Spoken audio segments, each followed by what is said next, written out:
Oh, you've already started the session? Yep. Okay.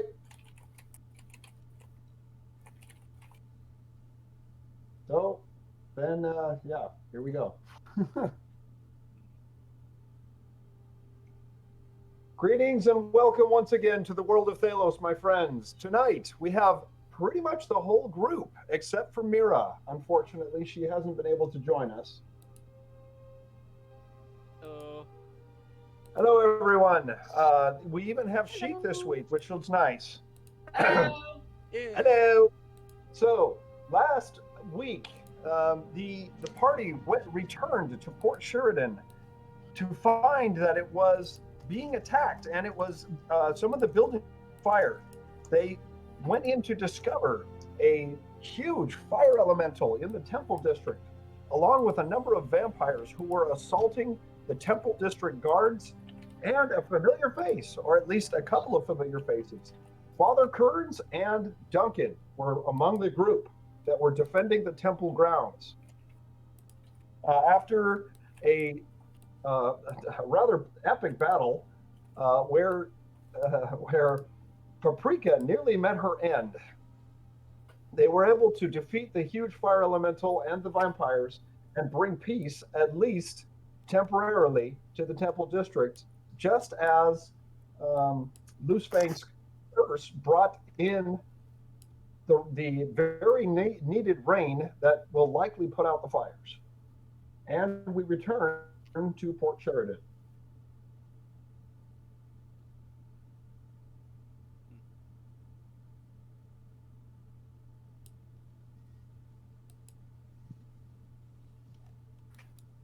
All right. Let me do this. Let's see. Let's make sure we have all our players. Renji, we've got to get you in here. But you said you didn't want to be part of the where the fires are,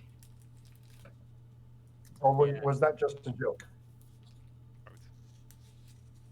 What? Both. You're saying you do not want to be there? Is that correct? You need to finish talking.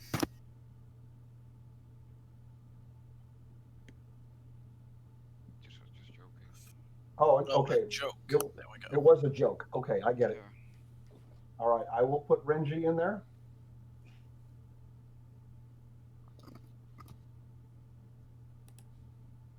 And okay. So, FYI, everyone, Renji leveled up to 8, and now his maximum hit points are 75. Nice.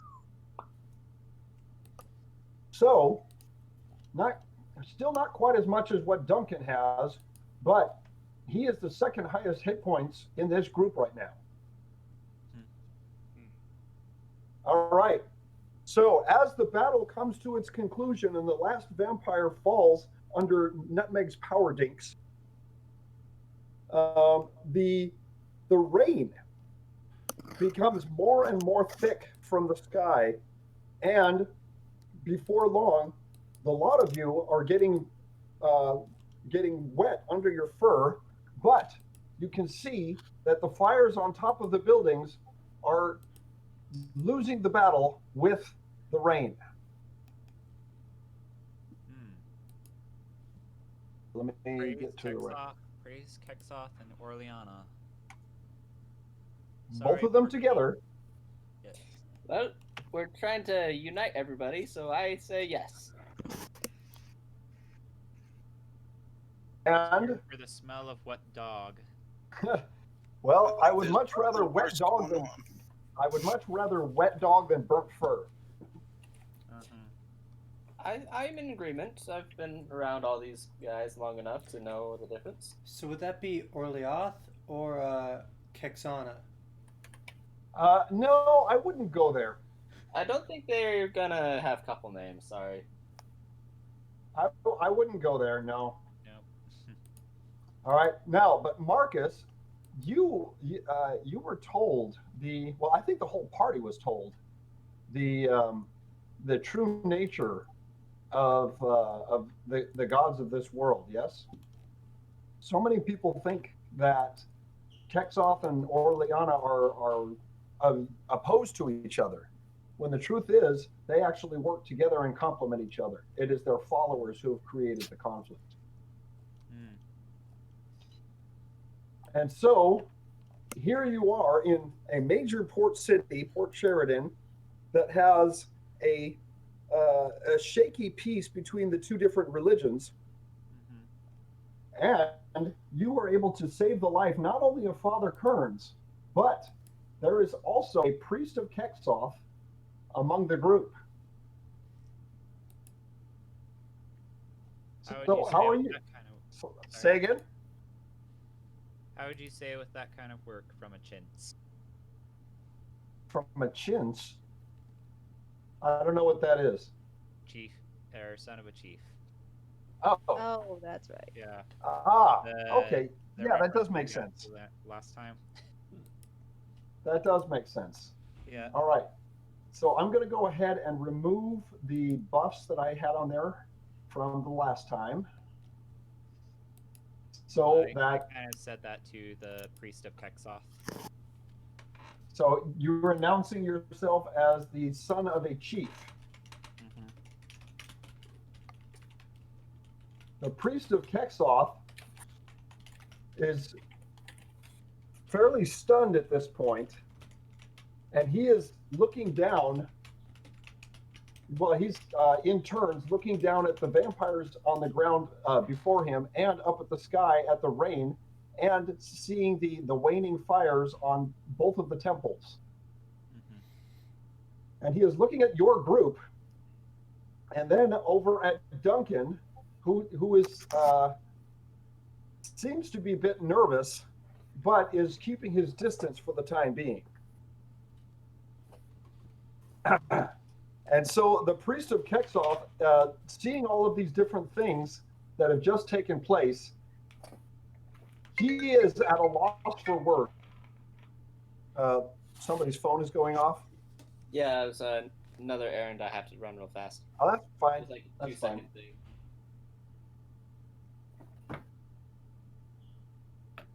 He is at a loss for words, and he is. You can see that he is taking great pains not to look over at Father Kearns, though Father Kearns doesn't have any problem surveying the situation. In fact, Father Kearns, walks up to you, Marcus, and he takes your paw and shakes it warmly. It's good to finally see you again, Father Kearns. And not a moment too soon, I'd say. Do you Yes. know what was causing all of those fires? The last thing I was able to see before we were backed into a corner is that the buildings were catching fire, and these dark figures were all herding us into the corner of the temple block. Well, it's probably a long story. But Fire elementals. yeah. That might be part of it. That's your long story? That's got to be Well- the longest short story I've ever heard, he says with a very dry chuckle. That's Loose Fangs humor for you. Well, with this weather, that's probably the only dry thing we got around right now, which is good. And you, Sir Loosefang, it is I am glad to see you once again. And you, Sheik, is the rest of the group with you? Yes. Well, everyone but Justin Lamb. And Well, and the your one- friend, your And- friend wearing the bones. And yes, that's an interesting story which we're going to have to. So we might be meeting up with them in the near future. Yes. It's an Oh, interesting they're on story. their and way. Tell you on the way. Sir Space Yeah. pipes up and says, "He's big now." Mhm. Big. Oh, and Also and possessed. you, Sir Bat, not. Sir I've met you Spooks. before, but I've seen enough talking animals that it doesn't surprise me anymore. He's addressing you, Sir Squeaks. Mhm. So your and the young Mira, I would have liked to see her in the group. Is she not with you? She had to stay behind at the moment. She's been on a sabbatical for a while. More's the pity. I Mhm. would like to see her progress, the child. I raised her from a pup, you know. Yes. I believe she's doing pretty well. So you said you may have some explanation as to what's going on here and why we have vampires pouring out of the sewers. Well, as to why they're coming out of the sewers, we can only really guess, but the long and short of it is the god of chaos is on their way. And so maybe they're sensing that and deciding to raise up some ruckus. At your words, Father Kern's face goes white, but he does nod in understanding. Right. It is as we feared then. Yes. Were you able to drop Brother Thomas off at the tower? Yeah. Yes, And he is doing well, I hope. very well. He seemed quite content there. Mhm. He was always one with his nose in the books. I'm sure he's going to be happy as a clam. Well, there are lots of those there. Good thing I didn't say that. Well, I believe he is helping us with this mission, along with Lady Marion. Oh, and you've met with Lady Marion. I've always wanted to say hi, but I've never been able to get out that far. The old bones don't quite take the journey on foot very well. It's okay. I recommend Magic Carpet to get to her anyway. Surely you must be joking. No, I wish I was. And his eyes grow wide. You've seen a magic carpet? Mm-hmm. We've Up ridden close on and one on personal. a few occasions. It was No, not pleasant. I did my best not to see it. You I'm not one for rode the on a heights. you rode on a magic carpet. That's And the least where did you interesting find thing it? we've seen. It's property of Lady Marion's. Yeah. Definitely not ours. We're not that well kicked out. I Well, should have. imagine if the Mages Guild here took their time to work on their embroidery, you could probably get one for yourself. Well, I should suspect as much. I did hear that she has a thing for carpets and rugs, but I didn't suspect that she would actually have a magic one. She It has does quite make an sense, however. She has I'm quite sorry, an what was interesting that? flair. She has quite an interesting flair for antiques, given her age. Now, is it true that she's nearly a millennia old? Well, I'm not about to ask her, but she definitely let on that she was our senior in most Yeah. things. I never took to asking any woman her age. I feel like this is wise advice. You know, it would not be proper. Now that you mention it. Right. At any rate, back to the business at hand. The rain putting out these fires, and he turns to you, Loosefang. I suspect that's your doing. I could not say one way or the other, but it is most definitely appreciated. I might have said something, but again, I don't know how much control I have over anything. Right. Well, the goddess has blessed us today. Let's hope it doesn't stop with the rain. It just might have saved the temple district. Hopefully we've saved the rest of the town too. We should probably go take a look at the damage. Right. Which brings me towards asking you, Father Kearns, for your help.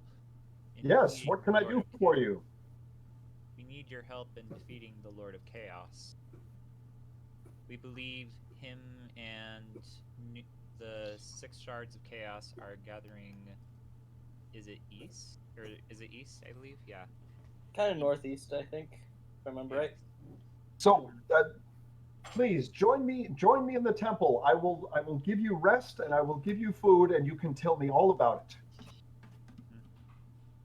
And he begins to walk toward the entrance to the Temple of Orleans. I believe you guys can go help him with that, I am going to go discuss with the mages over at the Mage Tower, see if we can recruit their help. I could Very go with good. you. I've met several of them before. Sure. So Father Kearns motions for the group to follow him, and he turns to one of the orderlies and asks them to provide a place to rest and fresh provisions.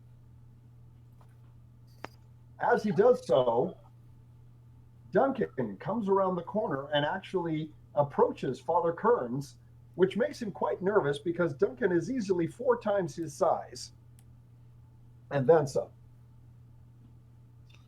And Duncan uncharacteristically bows low to Father Kearns and says, "I don't suspect they would allow large animals inside the temple." And Father Kearns pauses for a moment as he considers this, and he says, "I'm afraid not. The entrance may fit. Accommodations inside are made for medium-sized humanoid figures. I suspect that it would be fairly cramped for one of your stature." And Duncan does not seem to take any offense to this, and he simply turns and begins grazing on the grass at the temple grounds.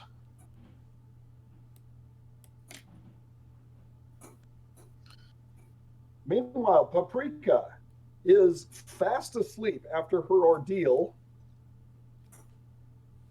and a near-death experience. She collapsed on the ground, and you can see that she is stable and she is doing well, but you can tell that she's been injured, and it has been quite taxing on her body. So she is asleep at the moment. If we leave her out just here, I'm sure that pets Duncan her will watch pet. over her. Now, Nutmeg, you are approached by the large warhorse, and he actually comes to you and nods, saying, "So you also follow the path of Inquisitor, do you not? Indeed. And tell me how you came to be on this path, and I will tell you mine." I suppose that's fair. I was wondering about your history. Not as interesting as yours, I would wager. I was saved by Orleana when I was a child. I nearly plummeted to my death, but she saved me. After that, I was Indeed. found by some priests who'd heard of the event. They thought I must be blessed by her, and so they took me into training as a paladin. And how long ago was that? And basically, he's asking about how much training you've had. I remember I looked up Nutmeg's backstory that I sent to you, but I don't think I ever gave like an age because I didn't know how long her kind lived. Yes. That's fair enough. Fair enough. So he tosses his mane a bit, and then he says, "I don't remember much from more than 3.5 years ago, because unlike you, I am not a member of the race. I was awakened by a druid, much like your friend Sir Squeaks." Sir Squeak says hello from on top of Duncan. He's what? He says hello. He's riding Duncan. Did you not notice that? Oh, I did notice that. Although, Sir Squeaks, Duncan is a big horse, but Sir Squeaks is pretty big too. All right. So much like your friend Sir Squeaks, it was approximately 3.5 years ago that I was awakened by a druid. And then I was visited by the priests of Orleana. When I was originally paraded as an oddity, as a talking horse. this was before most of the world came to know of the raised. And so people would come and pay money to see this talking horse until the priests of Orleana took pity and compassion on me, and I expressed a desire to be like them. Well, my obvious size and strength didn't lend itself well to being a priest.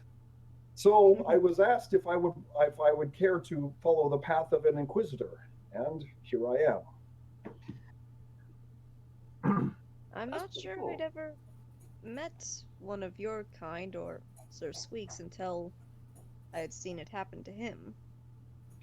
One of a I haven't kind, I'm really- sure. It's not often that you would find an awakened animal, much less a warhorse. And yet, here I am, and here you are. What is this I hear about the Lord of Chaos? He's my friend. You know that druid who was covered in bones? Did he awaken you finally? Nope. Well, he No. got possessed. Our bad friend here was awakened by Mother Orleana herself. It Indeed. And he cranes his neck around to look closely at you, Sir Squeaks. Hello. Awakened by the goddess herself, would you also follow the path of Inquisitor? What's that? You don't move in religious circles, do you? I like berries. Let's just say that he was awakened recently. It would appear so, he says with a whinnying laugh. Although you do seem to conduct yourself well in combat. Come, let's get back to the subject. The Lord of Chaos, your friend, how so? Apparently, a long time ago, he read some unholy sacrament, and it corrupted him over time until he got possessed. So your druid friend, taken by chaos? Yes, the Lord of Hunger possesses his body. Oh, the shard of hunger, ravenous. So he has taken your friend and taken physical form. Then He's big now. and he escaped Big. us. He's really big. And do you know where he is at this time? We actually have a way of determining that. Do you now? The paladin here. Then there still may be hope. Pray tell. Nutmeg removes the mirror. It's a mirror, right? Yes, it's a mirror. It's a hand mirror. She takes that out and shows it to him. All right. Are you going to look into the mirror? Yes. All right. Then let me bring you to that scene. Just one moment.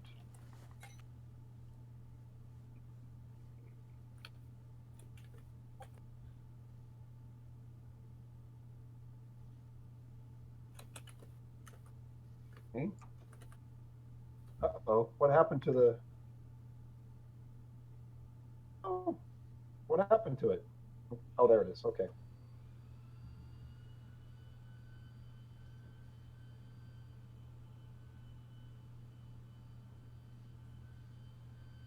Okay. I'll be there in just a moment.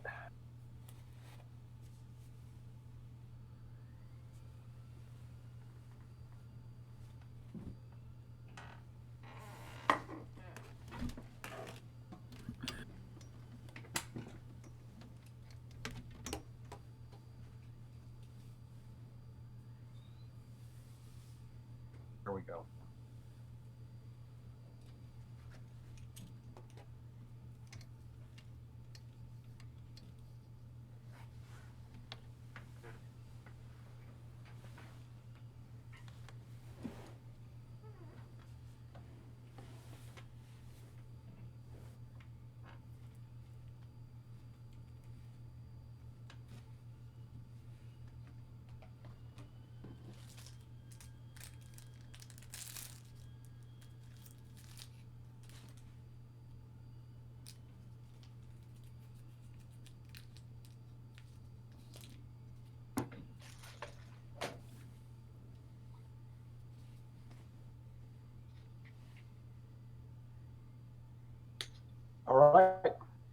Here we go. In the mirror, you see a violent scene before you.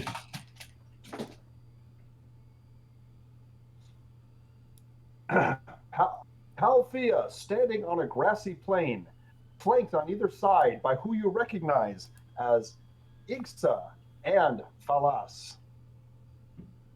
Between them, you cannot hear what's going on, but they are dodging and fading back and forth as if in combat. And to accent that belief, you see periodic flashes of lightning.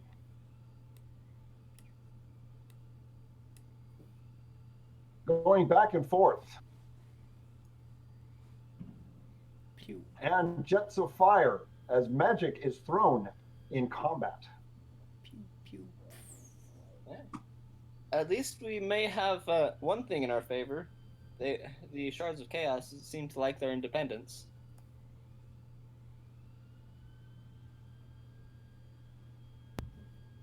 Indeed. But Not that how they're long good can at they keep keeping their it. independence? I feel like that's on a timer. Hmm. Just one moment. Until suddenly, between both Falas and Igsa, there is a brilliant flash of electricity going between the two of them and enveloping Palthea.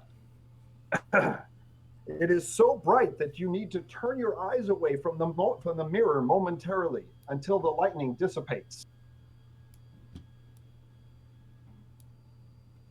But as the brightness fades, you can see Palthea still standing with lightning and crackling about him.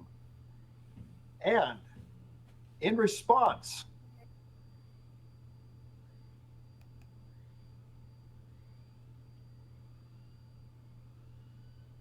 a dual flash of jets of flame emanates from his eyes, burning into both Falas and Igsa, enveloping the two of them.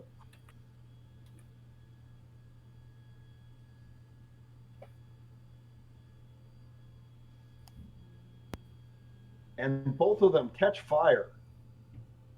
Uh-oh. Well, so now they catch on fire. That would have been useful several fights ago. Fire rages around them and then finally dissipates after a moment. And the two of them noticeably diminished, back away from Palthea and cease their fighting. He reaches out to both of them as if commanding them to come closer. The two of them, with agony on their faces, come closer, holding up their hands, their ghostly fingers in protest. But it is too late, and the two of them are drawn ever closer until only Palthea remains.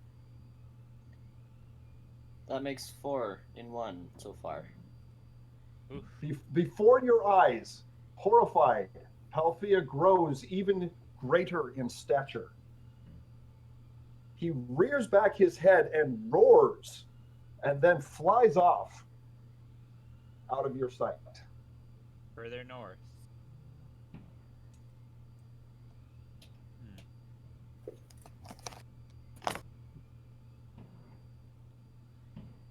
The vision ends. All of you are gathered about the mirror, but no one speaks. Duncan finally breaks the silence. Did I just see what I thought I saw? He is absorbing the shards? Yes. Yes. I believe that makes 4 in 1 now. Then the prophecy is true. The 6 will be joined, but not the way that they expect, I wager. I expect they wagered they'd be doing it willingly. I don't think even they understood exactly what was happening. And it's coming to pass quicker than I had ever imagined. Did either of you recognize the location? Where was that? Where did that just happen? Derek, Yes, sir. I forgot something. It's today the winter time. Oh, what do you mean? It's the winter time hits in Netherlands now. Yes. So And what does that mean? the clocks are now set 1 hour back. Oh, I see. Daylight savings time. Yes. The Netherlands? Ah, has it? okay. I'm just Uh, go to sleep now because Oh, you need to go to sleep? before my bio clock is getting off the. I understand. That's fine. It's the bio clock thing, like. Sure. Well, thank you for joining us tonight. But you get what I mean with bio clock. It's Yep. just. Yep. Yeah, I Yeah. do understand. Yeah. It's called a biological clock. You're trying to I get it set forgot right. that one up. All right. Sleep tight. I All right. don't want to mess that up. Bye. Sorry. All right. Have a good night, Renji. That's okay. See you next week. Yep. I wonder if Sir Squeaks is either horrified or scared that his once friend is now growing bigger. I think he's mostly just confused why he got bigger. The understanding, I'm not sure the understanding is quite there yet. The capacity to understand is there, but the understanding itself, I'm not sure is quite arrived. I At that, imagine he it's asks, "Where'd the well, other two go?" They're gone. So Duncan looks at you, Sir Squeaks. He looks at you sadly and shakes his head. I'm afraid the what you once called friend, that guy is gone. And I'm afraid you're not going to see him again. He's been replaced by something more sinister and evil. And it may be that the time will come soon that you actually have to fight him instead of being his friend.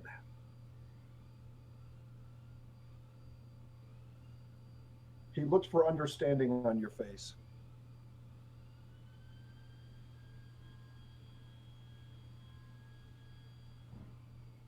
Can anyone hear me?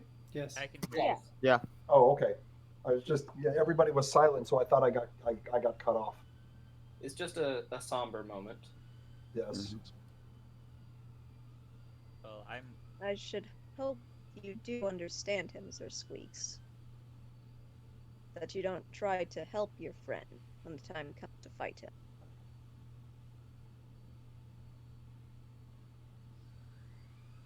hello. That was Renji. Oh, That was okay. Renji. Okay. All right. So, and Duncan, he turns to you, Nutmeg, and he says, "Hopefully, we won't have to do much fighting because if the prophecy, if the writings are any indication, that he needs to be contained, not defeated. I don't know if you were able to find out any information about that." Well, what kind of container could hold that? I Oh, believe were you there, Marion. Lady? Oh, I don't think he was there for the one session when about the. You missed that, Shake. Yep. Yes. Over at Anyways, Marrion's- we'll probably review it now Over anyways. at Marion's Tower, over at Marion's Tower, Brother Thomas and Lady Marion, and even Master Ishak were all talking together and discussing the history books. Oh yes, thanks I was to there. Yep. Thanks to Marcus, he had actually the ghost actually told him which book he needed to consult. They determined that there was a containment field that they needed to put together, and Lady Marion actually put together a prototype of one of the pylons that needs to be established. So she is building those pylons with Brother Thomas, and she said that she will bring them to the spot where they need to be. Now she has her big scrying orb, so she knows where you are, and if you guys can find the right spot, she can bring the pylons to that right spot. She needs you to find the right spot.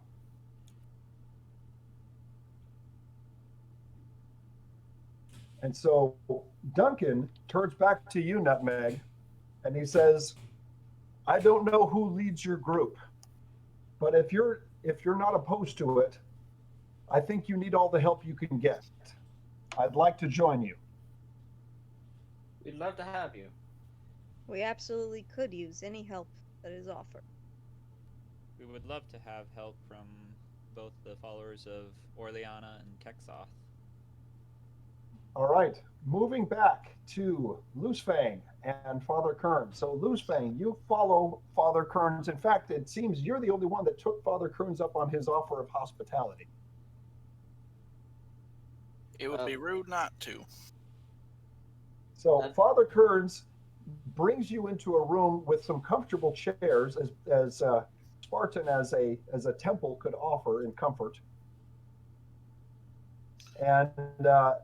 And you are brought several loaves of bread and some fresh chilled water in pitchers.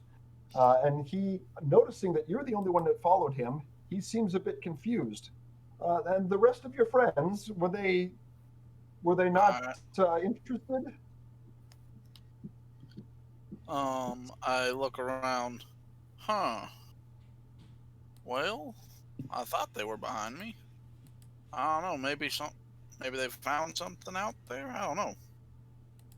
Well, and Father Kearns, he says, well, never mind all that. I'm afraid I fear we don't have the time for pleasantries. Can you share with me what you have found out? Well, so, and I kind of just break down the basics of what we know, kind of what we went through with Duncan. Yes. Just to catch him up. Now I know Nutmeg's got a mirror that allows her to look in on him right now. But from our understanding, we feel like he's most likely heading back to where some stuff went down when we first started and all this kind of got underway. So our plan is to make up some pylons, I think they called them. Basically little towers. Just a sec. I'll be back. Our cats are fighting. Yes.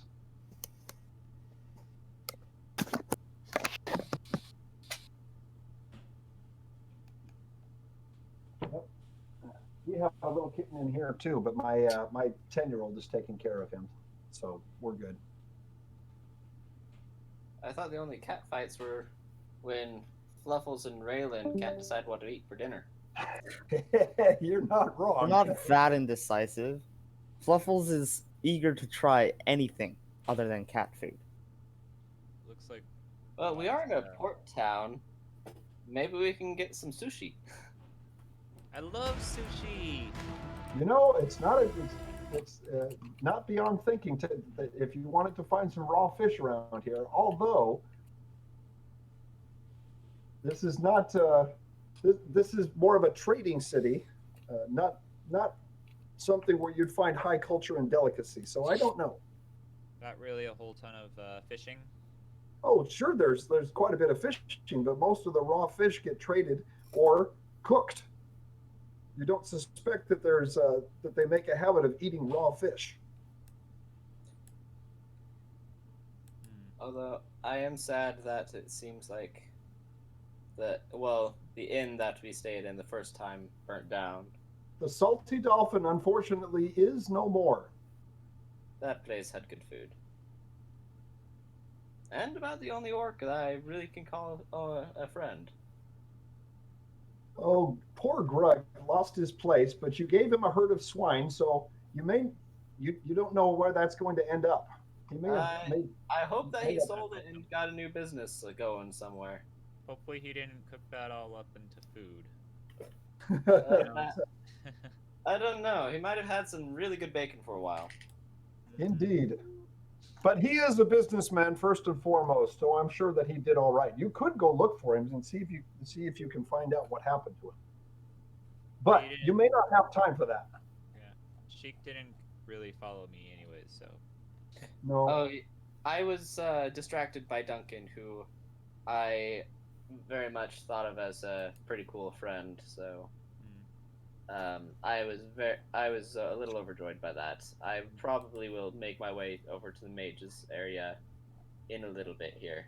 In a little bit, yes. I think I've noticed that the difference between my character versus Sheik's character is that I'm more interested in wanting to get things done. Yeah, Sheik has kind of developed interest in friends and keeping friends alive, especially after Justin. Right. And So I don't think that's Marcus is, understandable. like yeah, so Yeah. seeing Duncan alive again is very exciting to my character. right. I don't think Now- Marcus is opposed to that. He's just wanting to try and get things done. Marcus quickly. is a little bit of a this is important, let's get it done kind of guy, which is great. Yeah, that does make sense. Yep. All right. So anyway, Loose Fang, you were explaining to Father Kearns about the pylons and the containment. Apologies, we're back now. Okay. So yeah, Loose Fang was explaining about to Father Kearns. Yeah. Yes.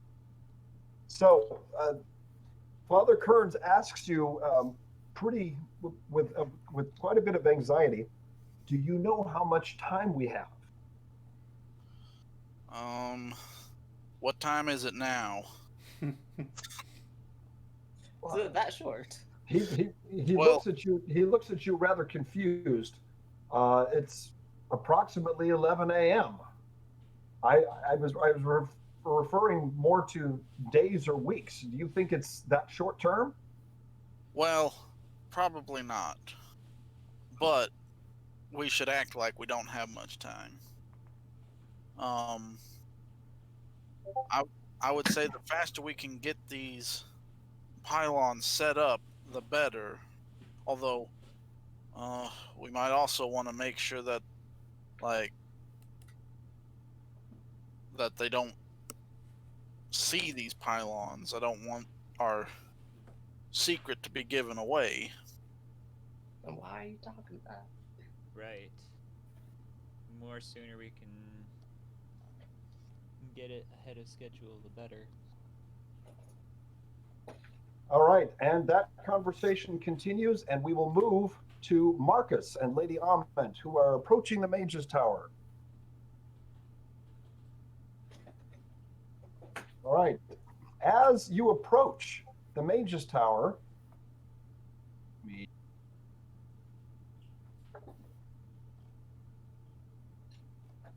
okay, you see, standing on the back side of it, one of the firefighters who was busy spraying the fires and trying to keep the fires under control. He notices you, and he looks around at the surrounding buildings just to assure himself that the fires have indeed gone out. And then he asks, "What is your business here?" I need to speak with the head mage. It is very extremely important. The High Magus. Yes. He may have returned to the tower by now, but he was out trying to keep the city under control. But what business would you have with him? It's very important. It involves the Lord of Chaos. You referred to the ancient prophecy of the six coming together, do you not? Yes. We have heard. Before. We have heard more and more reports of bits and pieces of the prophecy coming to pass. Do you have any information about it? I do. Well, then I will see if I can grant you an audience. He taps on the brick wall of the tower, and the wall shimmers and forms into a portal. He steps through it, and before disappearing completely, he turns to you and says, "Please wait here. You will be summoned if an audience is granted." And then he disappears into the portal, and it reforms into a brick wall. You wait in nervous anticipation. You remember that you met with the High Magus earlier. That was less than a month ago when you were last here. Surely he would remember you. Are you still holding the bandana that he gave you? Yeah, I still have it wrapped around my forehead. Very good. At that moment, Sheik finally comes up, following in your footsteps, apologizing for being late. I'm sorry, I wasn't expecting to find Duncan in the city when we first came here. Well, that is where you left him the last time you saw him, isn't it? Well, it was, but we also left him in a den of higher vampires, so... Indeed, it's good to see him alive. It's a shame that I kind of turned away and did not communicate with him. I believe we have higher matters to try and attend to. Hence why I had to pull myself away and come join you. At that moment, in the middle of your conversation, Sheik, you are surprised to see a shimmering outline around Marcus, and he fades from your view. What? Oops. Darn mages. So, Sheik, you were in the middle of talking to Marcus when he simply disappeared from in front of you. Lady Ament is just looking around rather curiously, like what happened to Marcus. Meanwhile, Marcus, again, you recognize the office of the High Magus inside the top of the tower. And as before, he is also a canine, just like you. And he stands and greets you in a very friendly manner. "My boy, you have returned. What news?" Not good news, unfortunately. It seems to be quite an abundance of bad news as of late. Please take a seat and tell me what's on your mind. I sit and take a seat, And then he stops and he stands and puts a paw on his face as if considering you. "What have you done, young man?" What? What are you talking about? "Something has changed in you. Been dabbling with the arcane, have you?" I have, yes. It is something I probably might need to learn if I am to challenge the Lord of Chaos. "But you have not been studying. How did you come across this power?"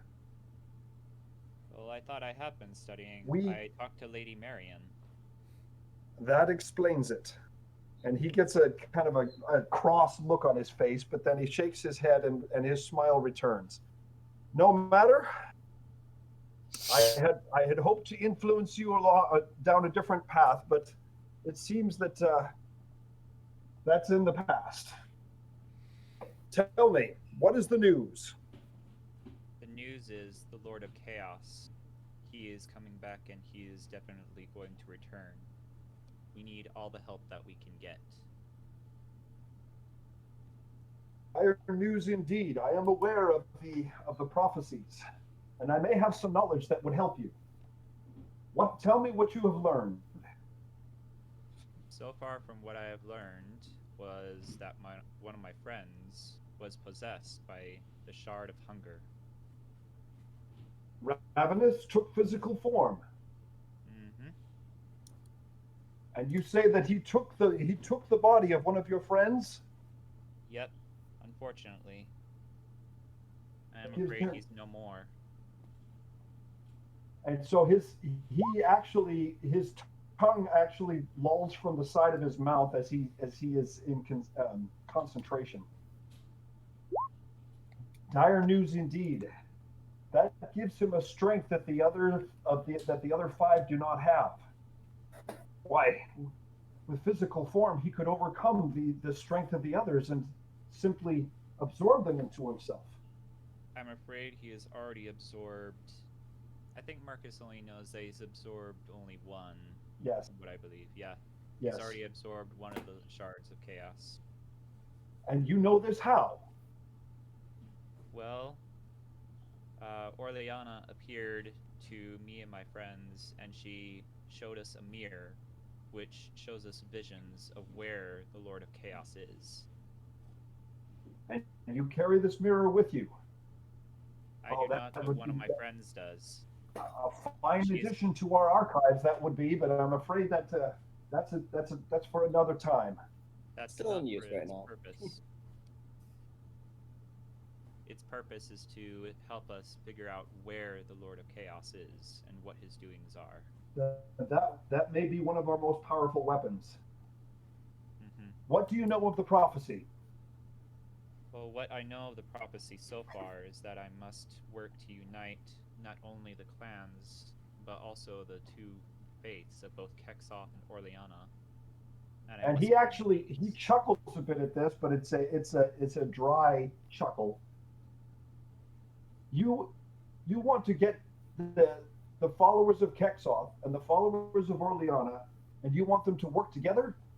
I want everyone to work together. This is far serious and more dangerous than just little petty rivalries. Oh, I agree. I am with you very all the way, my boy. However, I do not move in religious circles, and I don't involve myself in the politics and the religious struggles back and forth. I could, but as of late, the rivalry between the two threatened to tear the city apart. That was shortly after you left. No, I have my doubts as to whether you could get them to work together properly, as dire as the situation may be. Although I do have some things that might help you. What is that? Is there, you were studying with Lady Marion, and Yeah. she, as I well know, she is the last surviving member of the Pyromancers Guild, which would make her more than 900 years old. Mm-hmm. She has a knowledge of history that most of us lack because she lived it. Mm-hmm. However, I have a bit of knowledge that she doesn't have. I know where the ceremony took place to divide the Lord of Chaos when he was separated in the first place. And if my suspicion is correct, you need to know that place. Yes, that would be very helpful indeed. All right. So he waves a paw, and a table appears between the two of you. Spread out on that table is a map of the continent. Observe with me, he says, and he points.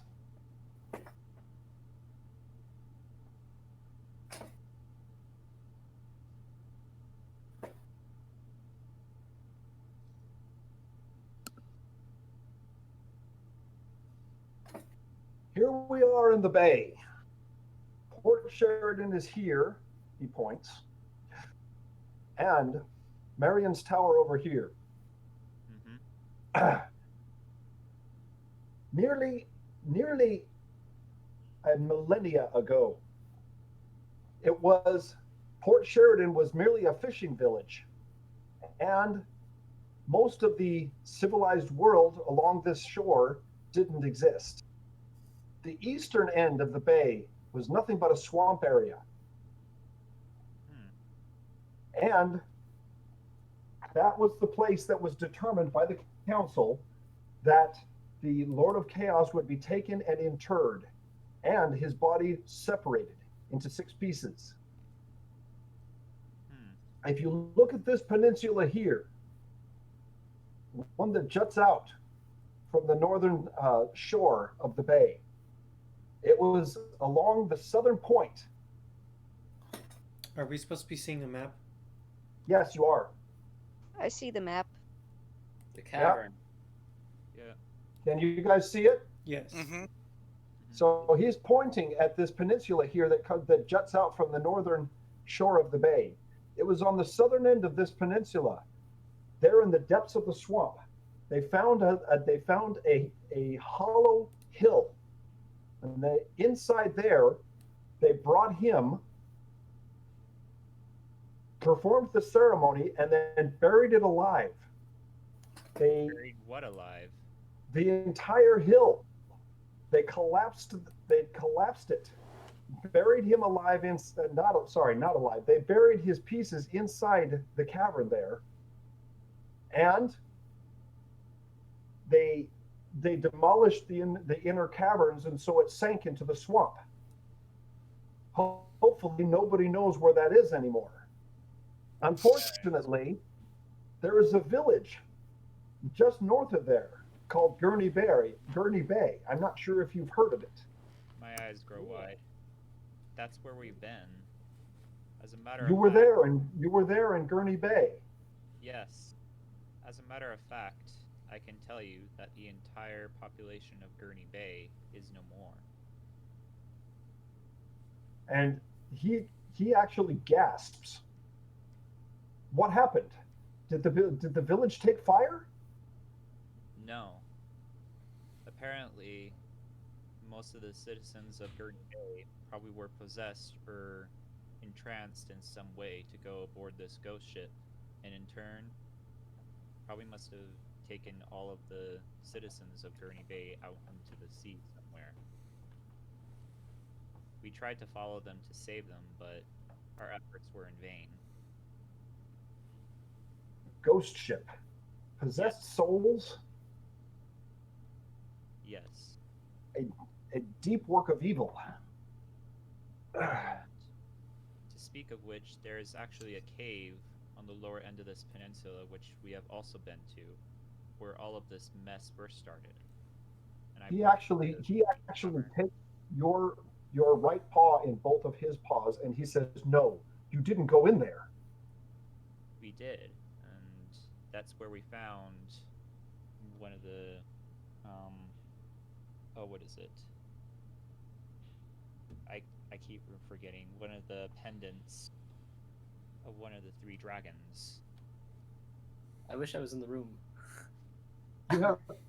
And so he actually sits down in his chair, and his eyes are wide.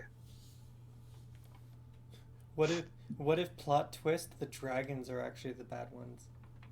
That would be an interesting plot twist. That is indeed So- a plot twist. He, Well, we already he, had a plot twist. Oh, your buddy's the bad guy all along. Hooray! he stares at you wordlessly, and he says, "I could write a book with all of the knowledge that you're sharing with me right now. What are you not telling me?" I thought I. No, I don't think I did share that information. Anyways, well, I'm sharing it now. And I believe this spot over here, I point over near where the beach cavern is, might be the spot that we need to be to end all this madness. He nods wordlessly, and he's licking his lips and swallowing dryly.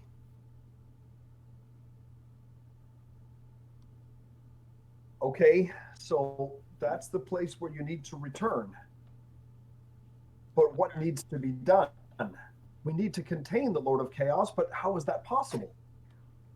Lady Marion mentioned of a device. I think it's a pylon. She showed us three different pylon, or she showed us a prototype of a pylon that could trap the Lord of Chaos if they were all three put together with the amulets, which include the three dragons. And I pull out the amulet that I have. No. All right, and he looks at you in wonder. So I need you. Let's see, not yet. Okay. He actually holds out a paw. His paw is shaking now, and he is staring at the amulet. My boy, how did you come across this? Do you know what that is? Apparently, it is a essence of one of the 3 dragons which defeated the Lord of Chaos. One of the 3 ancients. Which one? Oh, I can't remember his name. Which one it is that I have? You carry Sonriel. Oh, Sonriel's. And you have found all 3 of them, you say? Yes. Well, at least they presented themselves to us in peculiar manners at times.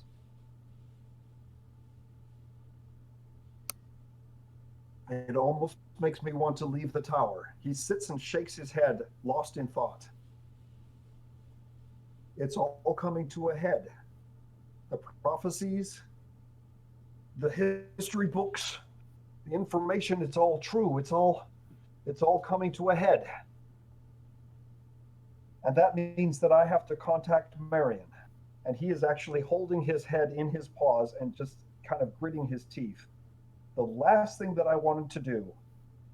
I don't know what issue you both may have, but I believe we both need to work together, everyone, in order to try and stop the Lord of Chaos, or we don't have a future for either one of us. He grits his teeth and he actually snarls a bit before he calms himself. You're right, of course. You're right. But I swore on my life that I would never speak to that woman, and now I need to break my oath. He gets up and he turns his back to you, and he is trembling visibly. I stand up and I kind of put an arm around his shoulders. We need to work together. It's our only chance we got. You are right, of course. For once I am without words. Go. Find your place. Get those pylons. Contain the Lord of Chaos. But may I have permission to follow your travels and your actions? Yes, I believe would be most efficient for you, and as well as most of the group of the mages to help us with this endeavor. Now, don't get any ideas about me coming with you. I can't leave this place, and I do need to contact Lady Marion. There is much work to do. However, with your permission, I want to watch you and interfere at various times if I feel the need is right. But I need, and he holds your shoulders for this, and he looks into your eyes. He says, "But this is very important. I need your permission to do this. You must be willing, okay? Because if you are not, then it will disrupt the spell." Can I do a perception check? You can do a sense motive. Sense motive. Yeah. Because I am getting curious of his motivations. Dang it. All right. Clearly, there is a lot going on, and clearly, this is his gears. The gears in his head have been turning for a lot longer than yours has. So he has a lot of complex plans going on, but you don't suspect that he has any malicious intent. Although he is hesitant, and you see that he has some misgivings, you suspect that he does want to help. All right. If you're going to be tracking, I suggest that you work with my entire group.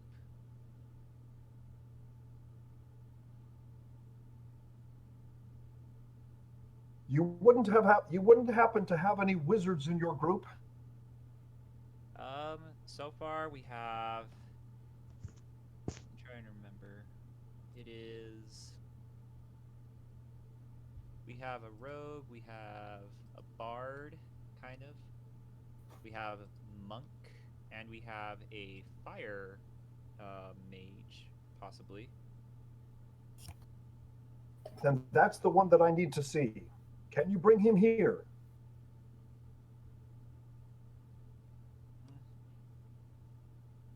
Yeah, I'll see if I can get Raylan to come over to the mage tower, if it is a possibility. Very good. So you turn away from the map.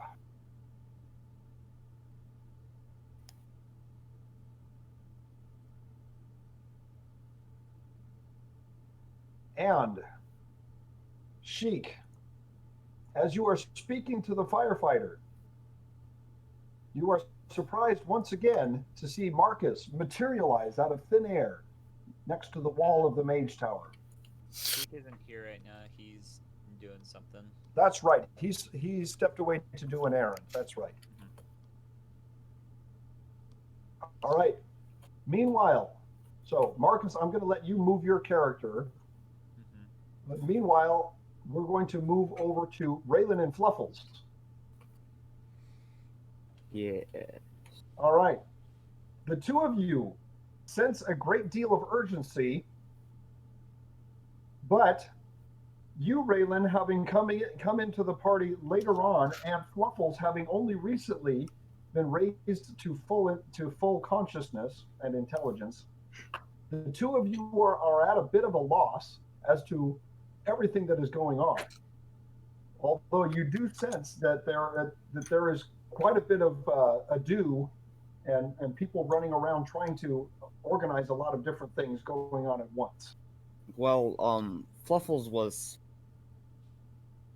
helping Raylan out of, feeling useless. This is true. This is true. At that moment, Marcus, somewhat breathless, comes running around the bend. Up to you, Raylan. See, mage tower. Where would that be? I don't know my way around this town. Follow me. Right? Are you going to follow him? I guess so. All right. So is Raylan still in depression? Is that it? He's a little sad, a little disappointed, but You need to be convinced of all of the good that you did in that combat. well, he kind of stopped paying attention after he ran out of spells. Ah. I'm going to.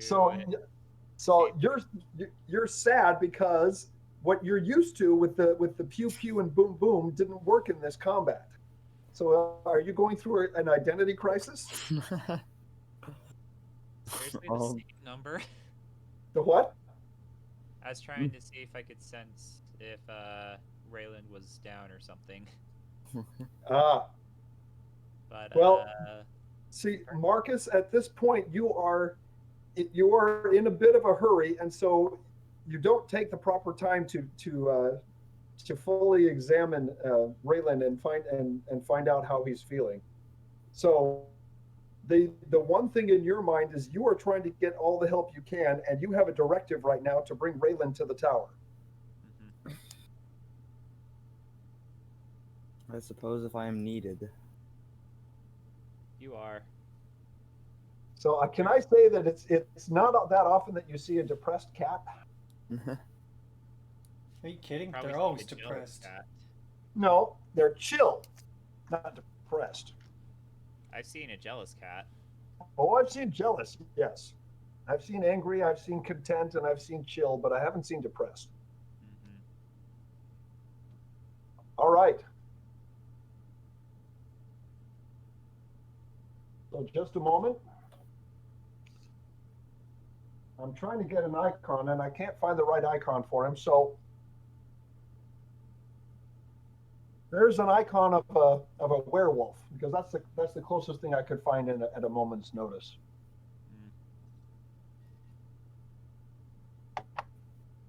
Well, hello.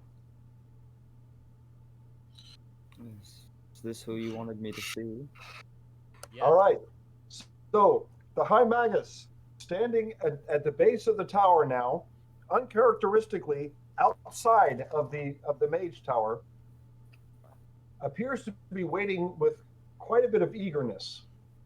And when he sees Raylan and Fluffles, he takes a quick glance between the two of you and makes a quick determination. And he comes to you, Raylan, and he says, "You're the young one. You are the fire mage, are you not?" Yes, I dabble in flame. More than dabble. He grabs both of your paws and he sees he examines them very carefully. No, there have been quite a few spells that have passed through these paws. You do more than dabble. You will do. What is your name, young un? I go by Raylan. Do you know what a scrying anchor is? Scrying anchor. Would I make a knowledge arcana check for that? Yes. Give me a knowledge of arcana. And Marcus, also give me a knowledge of arcana.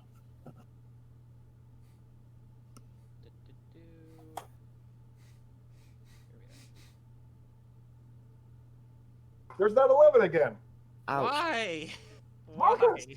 What is up with the 11s today? Gee whiz. All right. So, Raylan, you have heard of a scrying anchor.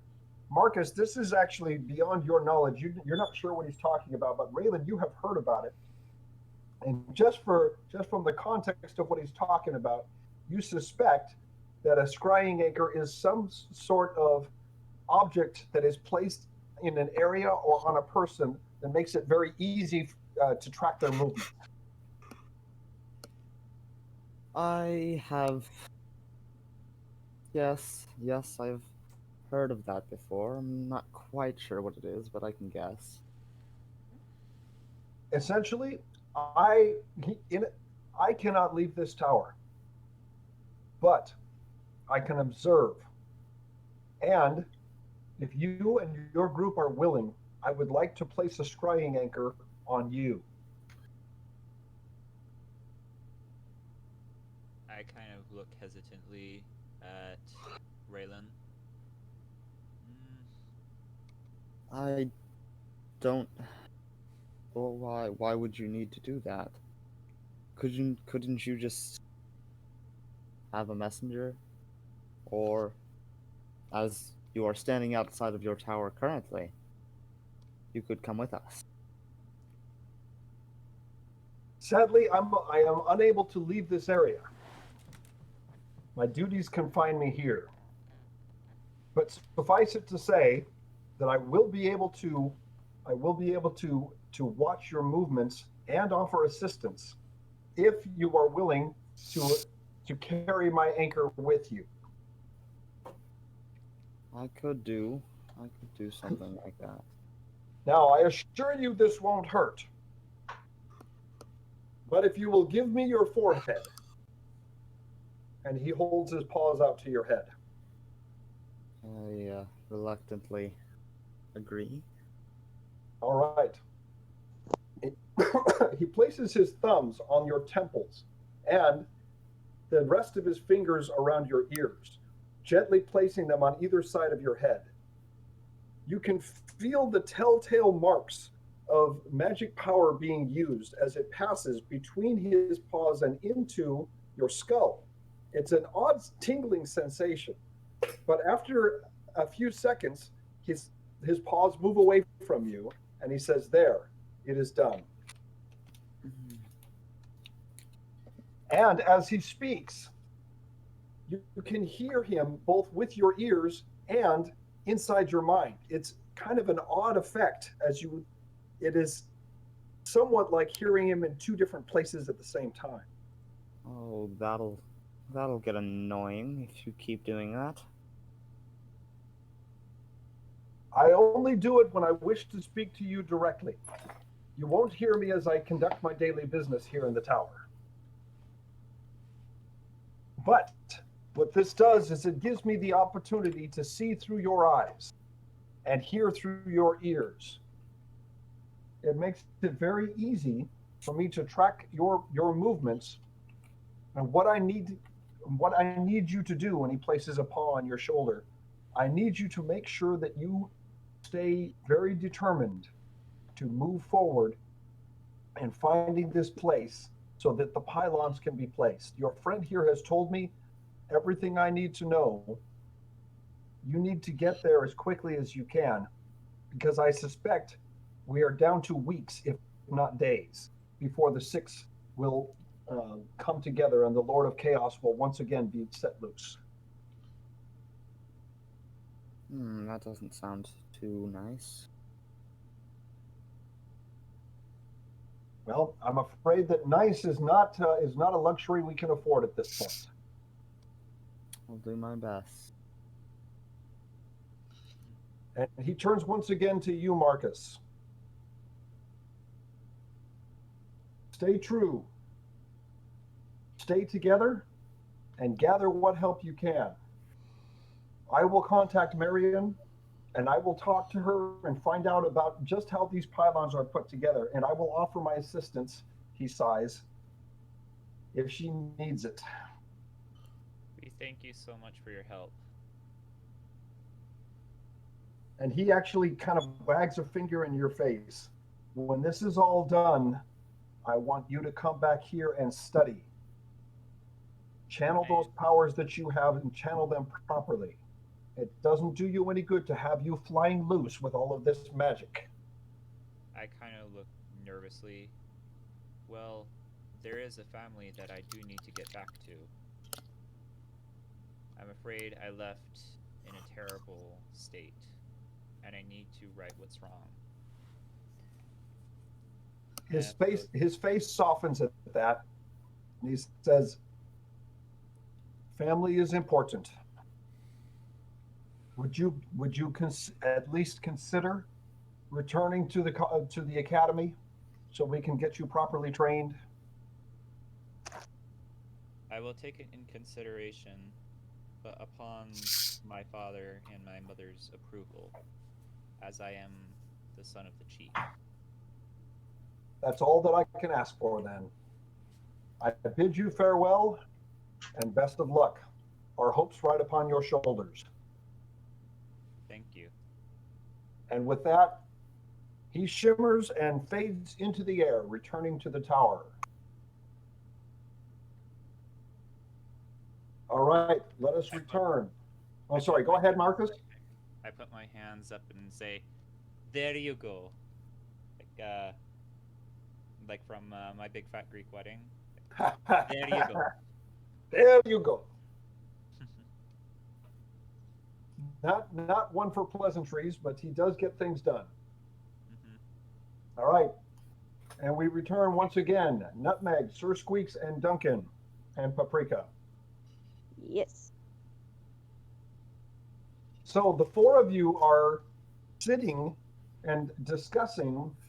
You're sitting on the grass between the buildings in the temple block and discussing the events that are leading up to the inevitable confrontation that looms on the horizon.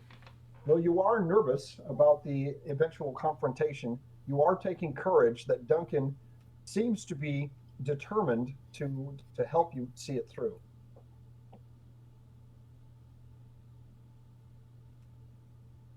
All right. Marcus, you have learned some information that the rest of the party probably should find out. I am back. Hello, Mr. Sheik. Thank you. Hello. All right, just to get you caught up, Sheik, Marcus was told to bring Raylan to the tower. He did so, and then Raylan was given what is called a scrying anchor. The High Magus is now able to see through Raylan's eyes and hear through his ears, so that he can follow the movements and activities of the party. And get it annoying. If he wishes, he can speak directly to Raylan in his mind. So Raylan is not too happy about it, but he was willing to accept the anchor. So now you have the High Magus helping you out, albeit he's doesn't like the fact that that you're also working with Lady Marion. He seems to have a thing against the wild magic that is used by the sorcerers. And although hesitant, he said that he would contact Lady Marion to see if he can offer his support and help in building the pylons that she mentioned.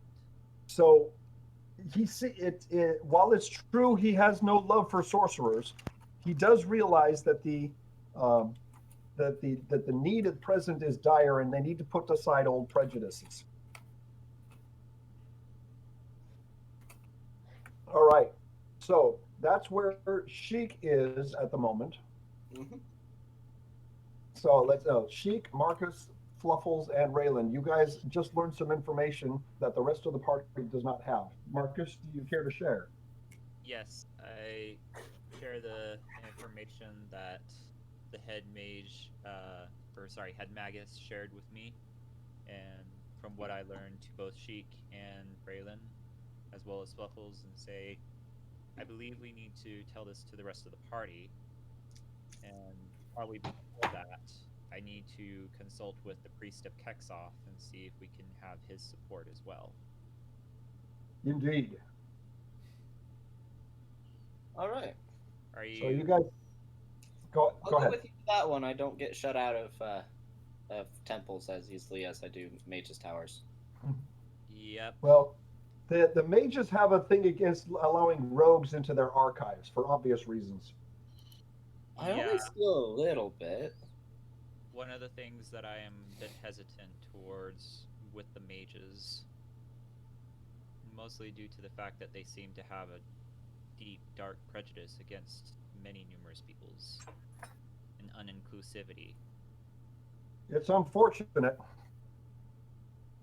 However, Higher levels of knowledge sometimes bring along with it higher levels of standoffishness, to say the least. I mean, have any of you ever met a college professor who kind of jealously guards his knowledge? I met Yeah, they're annoying because you try to go to them for help, and they're like, "I just want you to explain what you were trying to teach the other day." Huh? I've even met quite a few professors that aren't really open opinionated at times. Yeah, yeah. It's unfortunate. You get someone with very high learning. They're clearly very smart, and they have their PhD and everything, but they seem to want the rest of the world to go away so that they can do their own thing. Mm-hmm. Unfortunately, I had a couple of professors like that. Now, on the other hand, I did have some professors that were very friendly, very open with their knowledge and learning, and they just wanted to share and help everybody else out. That's really what a professor should be. Like, what's her name in the campaign? Professor Oh, yes, I know who you're talking about. from the Bard's College. I'm trying to remember her name. Yep, Nice one. Yeah. yep. I think it was mostly due Maybe to the Hill? fact that she was a yeah, Yes, Mistress Adrian Hill. That's right. yep. I think it's mostly due to the fact that she was a mom that's kept her very open opinionated. Being a mother has it does a number on you, doesn't it? Well, being a father too. Mm-hmm. Parentage is a way to godliness, I guess. Probably. Cleanliness is next to godliness. Yeah. Anyway, All right, so let's get the rest of the party back together. Let's get Sheik, Raylan, Fluffles, and let's gather you guys together because Marcus has some information to share. Well, I'm trying to decide if I should try to meet with the priest of Kexoth first, or share the information with all the rest of the party. Well, I'm gonna just be following Marcus here. Okay. I'll just stick with you. And Raylan, are you just going to chill, Maybe. or are you're browsing other websites? You know, Raylan, if you want to chill, I recommend hanging with Marcus. Yeah. A little too chill for me. Did someone? Oh, it was. I can lose me. Hello. Yeah, Marcus, you dropped there for a second. Did I? Oh, it was Marcus that dropped. I thought it was me. Oh, was it you? I thought it was Marcus. Never mind. Yeah. No, it probably was Marcus. I just couldn't hear him, and so I thought it was on my end. Yeah, I didn't see the Nutmeg or Loose Fang for a minute. Oh well.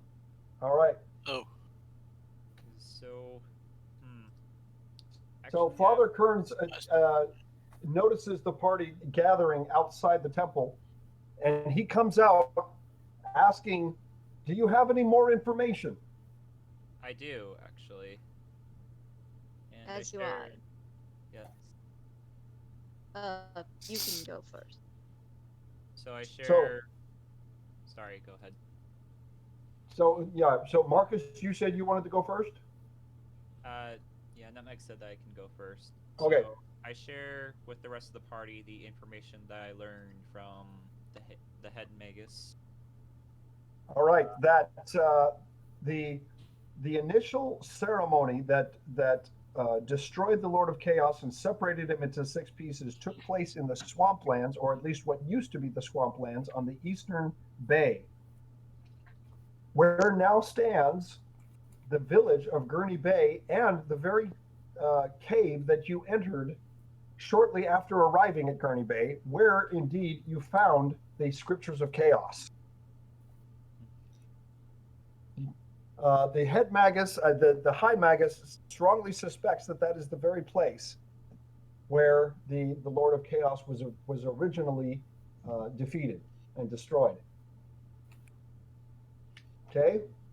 Who else has information they want to share? Meg.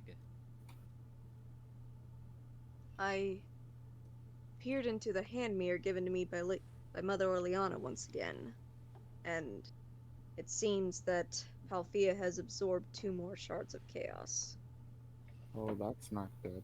And Father No. Kearns reacts in horror. Wait, absorb the shards absorbing each other? What's going on here? They weren't supposed to join until all 6 were together. That's the funny thing about prophecy. You never know how it actually comes true. seems as if patience isn't one of its virtues. They're basically deadly sins. They're the opposite of virtues. Chaos was never prone to patience. So you're telling me that one of the shards has gone rogue and is absorbing the others, or are they doing this? They're fighting each other and combining once they encounter each other. What's going on? That might Palfia, be what. from what I've observed, it seems the others put up a fight. They do not want to be absorbed. He is seeking them out. They even attacked him this time, shooting lightning. But it wasn't enough. They fight among themselves. And this Palfia, he's not one of the 6. That's not a name I recognize. He's new. He was created from our druid getting possessed and by the Shard of Hunger. And Oh, it seems look, as if he hungers for power. Your Yeah, here you your friend that was taken by the Shard of Hunger. That is what he has come to call himself, is Palfia. Yes. Then that is the name to be feared. And how many have you seen that he has absorbed already? 4, I believe. The 2 that we have just met, that Nutmeg had just mentioned, makes a total of 4, including the Shard of Hunger. So he has taken 3, and that means there are 2 remaining. Do you know which ones? The angry one? Rage? So Rage has not been absorbed, or has? Not. Not yet. Rage. So Iragi is still at large. And who else? Scary one. They're all scary. Scary, you meaning fear. Is that what you're referring to? Morcott. Uragi and Morcott. And where did you see them last? Oh, well, Aragi we saw over in the mountains. I have Yeah, a score to Arg- settle with that one. yeah, you really do. And then Morcott we saw in a manor just north of Gurney Bay. Yeah, I still want to either burn that place to the ground or sell it. Not the abandoned manor, just south of the sanctuary. Yes, Might Foxglove. be. Yes, Foxglove Manor. Yes. Yeah. Morcott was there all of this time. Yes, he was the Um, first shard that appeared to us. along with a very happy experience for me getting rid of an old, not so good friend. Oh, rivalries aside, if four of them are together already, then that means that only two are left. And that's But the- assuming they didn't get them while we weren't paying attention. All, if the six had already come together, no, they wouldn't have. He stops himself. They wouldn't have because the final combination has to take place in the very spot where the Lord of Chaos was separated. So why absorb now? And he shakes his head. There's so much I just don't know. Perhaps it's because they're stronger as one? Or It is perhaps hard. it's because it's the shard of hunger. Gluttony, he Power? might be trying to just doesn't have enough. He might not care about the prophecy, he might just care about getting stronger. Well, whether he cares about the prophecy or not, it will happen. It may not happen in the way we want or the way we expect, but it will happen. And the prophecy clearly says it will be in the place where the Lord of Chaos was defeated. If that means that he's going to absorb one more and then wait until he gets to the place to absorb the last one, perhaps, but that's where it will take place. Either way, or since the prophecy will happen, it is best that we do be prepared and gather as many We should get followers there as as soon we as can. we can. Do we have But any tell- way of traveling there quickly? So Duncan actually pipes up and he says, "My friends, you're saying two different things. Getting all the help we can seems to be diametrically opposed to getting there as quickly as we can, Wait. which would seem that it would seem the latter to me would be the higher priority." Since when I could that imagine force that we can stop? outsource the need to gather allies. We have some in the Mage's Tower already, perhaps. Well, and we've got people here that say they can't come with us, but that doesn't mean they Right. can't collect more people and send them as soon as they can, so we might Right. have some reinforcements. I imagine that the priests of the two temples could give some influence in our favor.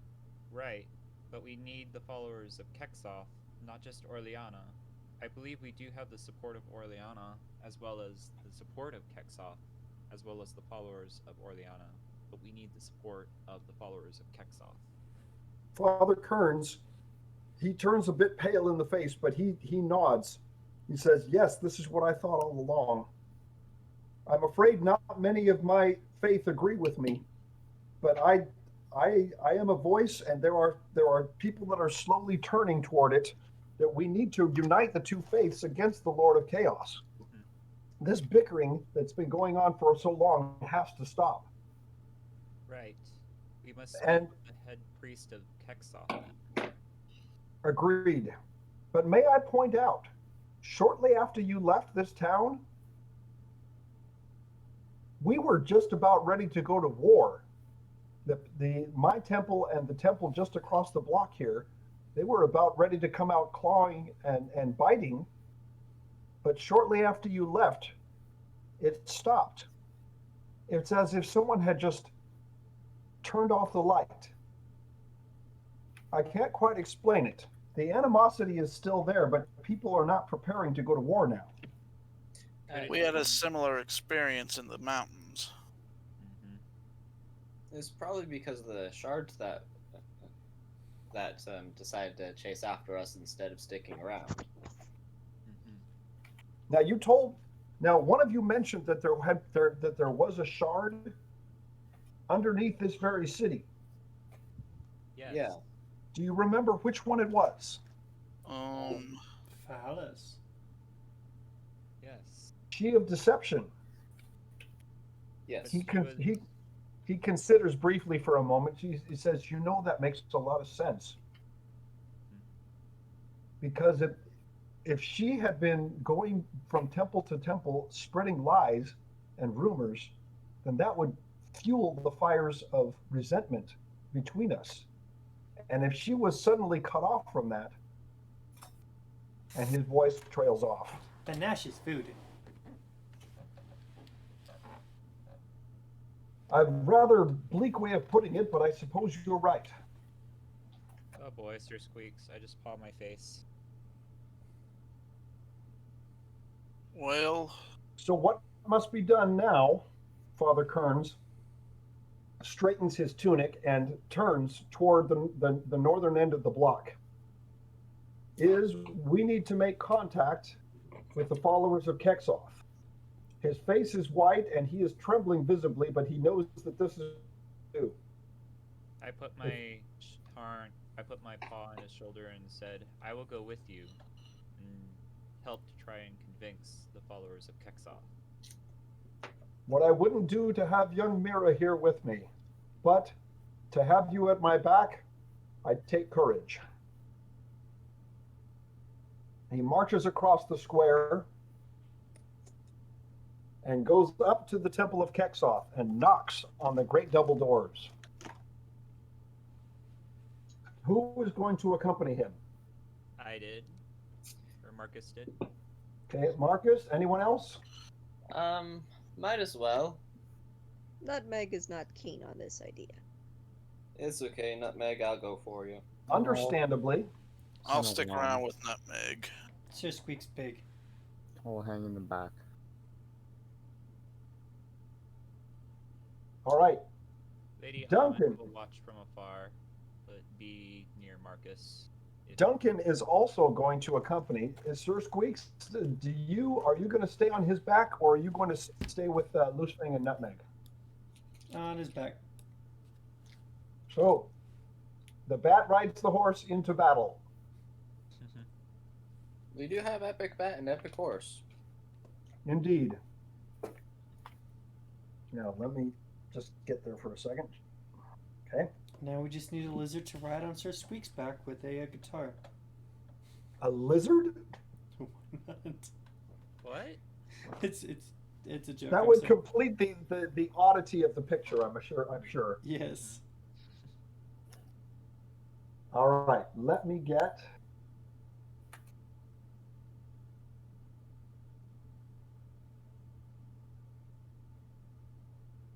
I was pretty sure it was the other way around, but yeah, that would work. All right, Wait, what? the great double doors of the temple to Kexoff open, and the very priest that you saw previously and was trapped in the corner fighting the vampires once again comes out. He looks upon the group and he focuses on Father Kearns. His face tightens and his lips curl into a frown, but he says nothing. He turns to you, Marcus, and then to Duncan, and his eyes widen as he sees the motley crew gathered before him of both people and Risen and Warhorse and Dire Bat. Hello. He seems quite a bit taken aback. Give us, but we must speak with you. He takes a very polite but reserved tone. And just what business would this group have with the Kexoff temple? It is of utmost urgency. It is involving the Lord of Chaos. Yes, we have heard the prophecies, the reports, the dangers. We've heard it all. Have you heard What the recent proof? reports? What proof do you have that it's all taking place? What proof do you have that this? And he motions to Father Kearns and he says, "What proof do you have that this imposter here is not simply spreading his lies about once again. If only we had Nutmeg's mirror. But we do have one of the amulets. And I hold tightly to the amulet that's around my neck of one of the ancients. He is okay. So, Marcus, give me a diplomacy roll. Let's see, hopefully this is... Yeah, you're going to get an 11 again. Just watch. Don't God. say Oh that. no, it's not an 11. 14! Yes, Uh, success. Actually, 14 diplomacy here is pretty good. okay. All right. So he looks at you curiously for a moment and then cocks his head slightly. Amulet. The head of a dragon, and what is this supposed to mean? Are you aware of the prophecy and of the ancients that once destroyed the Lord of Chaos? You refer to the three ancient dragons who successfully contained the Lord of Chaos and separated him into 6 pieces. I am well aware. And what does that mean to what you are showing me in your hand? It means that they have appeared to us and want us to, in a sense, challenge the Lord of Chaos. At the same time, work to try and contain him. You make a very weighty claim. Make another diplomacy check, Marcus. Does anybody want to try and help him out here? My diplomacy is kind of shot, so will refrain from assisting. So, Marcus, you're making a pretty strong claim, and there it is. Yes! Yeah. Good Good job. old 20. Roll the 20 where it counts. Okay.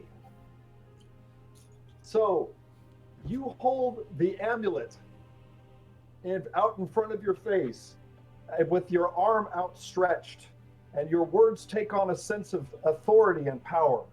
So much, in fact, that the priest of Kexoth, his eyes grow wide, and he is going to make a sense motive roll.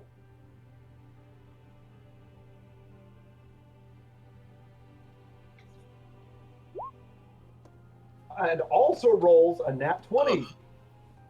Oh boy. Well, good thing you're telling the truth this time. Mhm. Otherwise, you'd be shot with that kind of sense motive. Mhm. His eyes grow even wider, and his lower jaw works up and down as if indecisive. And then his eyes move between you and Father Kearns and Duncan, and then back to you, Marcus. If you would kindly wait here. And with that, he returns into the temple and closes the door behind him.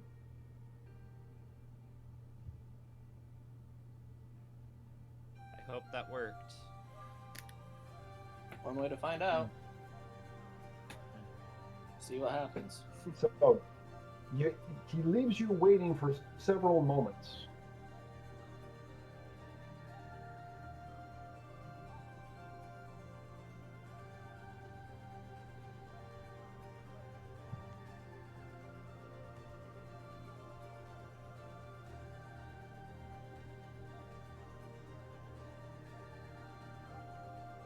Just a moment as I get the token.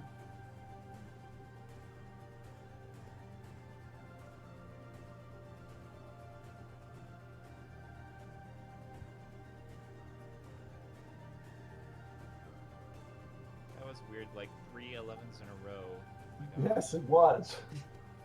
That's your nat 1, right? Yeah, the last one was a nat 1, and all my bonuses added together was plus 10. It still got it to an 11, which is impressive. Yeah. All right. As you are lost in your thoughts and discussing with each other whether the priest of Kexoth really wants to help you or not, or if he simply closed the door to get rid of you, the door opens once again, and a very A regal-looking figure clad in heavy armor emerges from the temple.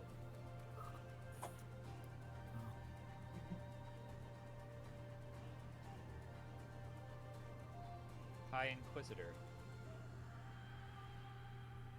Father Kearns takes a look at this man, and then he's taken aback, and he kind of moves, keeps his distance from him, but still stands resolute.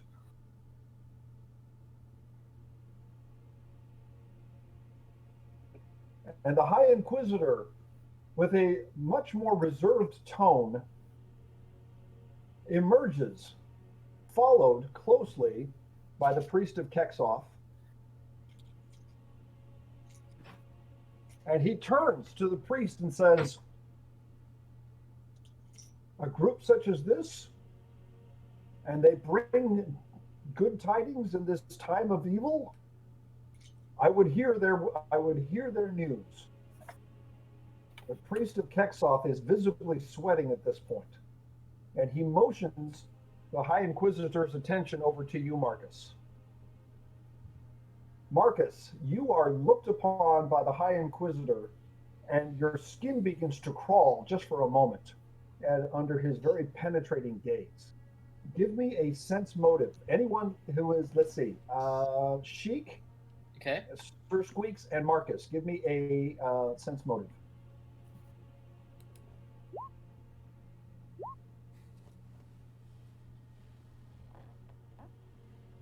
Okay, Sir Squeaks, to you, it looks like he is simply staring at Marcus, and he's having a staring contest. Oh man. Sir Squeak stares at him. Yep. Sheik, the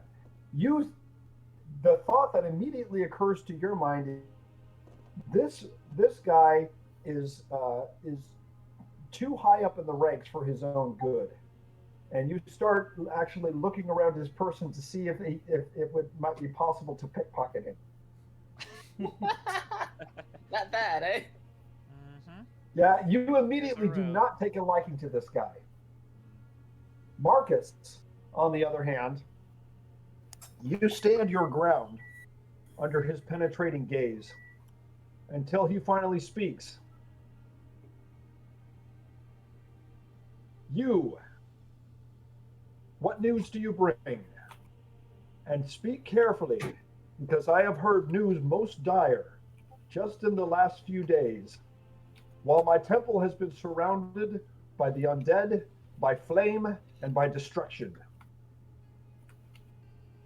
I admit an audience to those of Orleana's faith, and he nods politely to Father Kearns and to Duncan, only at the direst of circumstances. So again, I ask, what news do you bring? Well, I believe we both need to all work together in order to defeat the Lord of Chaos. It is our only way and our only shot that we have. This war, all of this chaos, it's caused by the Lord of Chaos himself, not by either Orleana or Kexoff. All right, give me a diplomacy check. You're making a pretty strong claim there. Yeah. Oh boy. Oh, Oh. Sir Squeak ain't good at this. And his sense motive check. Okay. Again, he stares at you with a very penetrating gaze.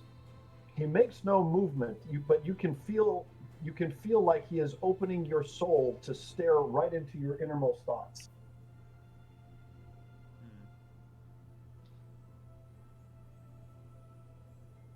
And then after a moment, he says, "You speak no lie, but you speak your mind. One as young as you, the understanding that your mind holds is questionable at best. So while you do not speak lies, I do not know, nor do I suspect that you have a full understanding of the situation. Do you even know of the prophecy? Yes, I do. And what do you know?" I do know that I, Marcus Friedrich Schultz, am to try my best to bring together both the followers of Kexoth and Orleana, and to try my best, along with my band of friends, to contain the Lord of Chaos. And to bring We are the band of merry men. Yes. Robin Hood reference. You can see him, his face twitches as if he was, as if the beginning of a sneer, but he controls himself very carefully. And he chooses his words slowly. And what would give you the authority to bring together the followers of opposing gods and goddess? And what would make you think that they would even have a desire to work together when the strength of Kexoth is more than enough to defeat the Lord of Chaos? I have no bias. I see no good or no bad between either Kexoth or Orleana. I see possibilities with both Kexoth and Orleana. All right, give me another diplomacy roll. You're doing all right. You could be doing better, but you're doing all right. Hey, there's a decent roll. All right, and this time Duncan is going to help you out.